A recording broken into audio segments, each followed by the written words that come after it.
Bayangkan, di tengah gemerlap layar raksasa dan hiruk-pikuk turis dari seluruh dunia, lantunan ayat suci Al-Quran menggema di jantung Times Square. Pada 20 Februari lalu, ratusan muslim menggelar buka puasa bersama dan salat tarawih berjamaah di salah satu titik paling ikonik dunia di New York City. Peristiwa ini bukan hanya ibadah, ia berubah menjadi simbol. Dan seperti semua simbol besar, ia memicu perdebatan besar. Sebelum sajadah dibentangkan, badai komentar sudah membanjiri media sosial. Sebagian kalangan non-muslim menilai kegiatan ini sebagai bentuk religious dominance atau arogansi simbolik di ruang publik. Mereka mempertanyakan, apakah ruang publik sekuler boleh digunakan untuk ritual keagamaan sebesar ini? Namun yang menarik, kritik juga datang dari internal muslim sendiri. Ada yang khawatir ibadah di ruang terbuka dengan sorotan kamera dan keramaian berpotensi mengurangi kekhusyukan. Bahkan ada yang menilai pendekatan ini terlalu demonstratif. Disinilah letak kompleksitasnya. Di Amerika, kebebasan beragama dijamin konstitusi.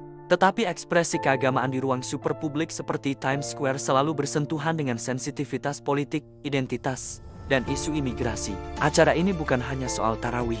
Ia menyentuh perdebatan klasik barat antara sekularisme, pluralisme, dan visibilitas agama. Eski, selaku penggagas acara, menegaskan bahwa ini bukan sekadar ibadah. Ini adalah syiar. Ini adalah dakwah kultural. Di tengah udara dingin New York dan rintik hujan, panitia membagikan ratusan Al-Quran terjemahan bahasa Inggris serta sekitar 1.500 paket makanan gratis. Pesannya jelas, Islam hadir dengan berbagi, bukan mendominasi. Memilih Times Square bukan kebetulan. Tempat ini adalah panggung global. Apapun yang terjadi di sana akan dilihat dunia. Secara komunikasi publik, ini adalah strategi simbolik yang sangat kuat. Dalam perspektif yang lebih luas, ini bisa dibaca sebagai bentuk soft diplomasi komunitas Muslim Amerika menunjukkan wajah Islam yang terbuka, damai, dan inklusif di tengah meningkatnya sentimen Islamofobia dalam beberapa tahun terakhir. Namun momen paling mengejutkan justru terjadi di tengah acara. Dua warga Amerika, seorang laki-laki dan seorang perempuan memutuskan mengucap syahadat di hadapan ratusan jamaah. Di tengah skeptisisme dan kritik, keputusan itu menjadi momen emosional yang sulit diabaikan.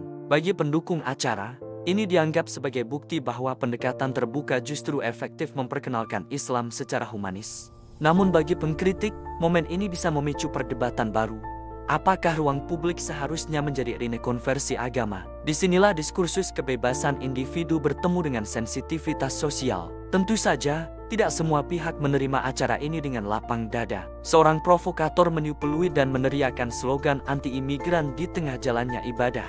Narasi lama tentang ketakutan terhadap perubahan demografis kembali muncul. Namun respons yang terjadi justru di luar dugaan.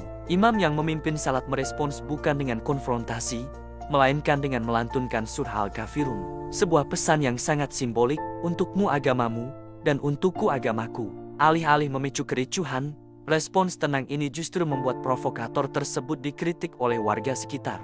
Ia akhirnya memilih pergi. Peristiwa ini menunjukkan sesuatu yang menarik. Di kota seperti New York, pluralisme bukan sekadar teori. Ia hidup dalam dinamika sosial sehari-hari.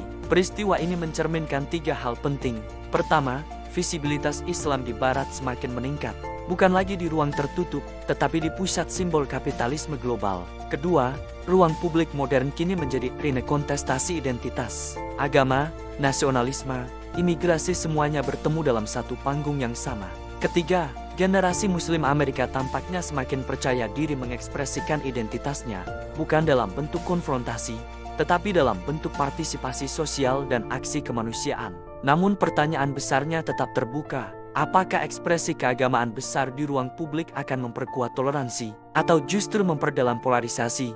Jawabannya mungkin tergantung bukan pada acaranya, tetapi pada bagaimana masyarakat merespons perbedaan itu sendiri. Di tengah kebisingan layar iklan dan sorotan kamera global, lantunan ayat suci tetap terdengar. Tarawih di Times Square bukan sekadar acara tahunan. Ia adalah cermin dinamika dunia modern tentang iman, identitas, dan bagaimana manusia belajar hidup berdampingan. Dan mungkin, di kota yang tak pernah tidur itu, dunia sedang belajar satu hal sederhana, bahwa keberagaman bukan ancaman, melainkan kenyataan yang harus dikelola dengan kedewasaan.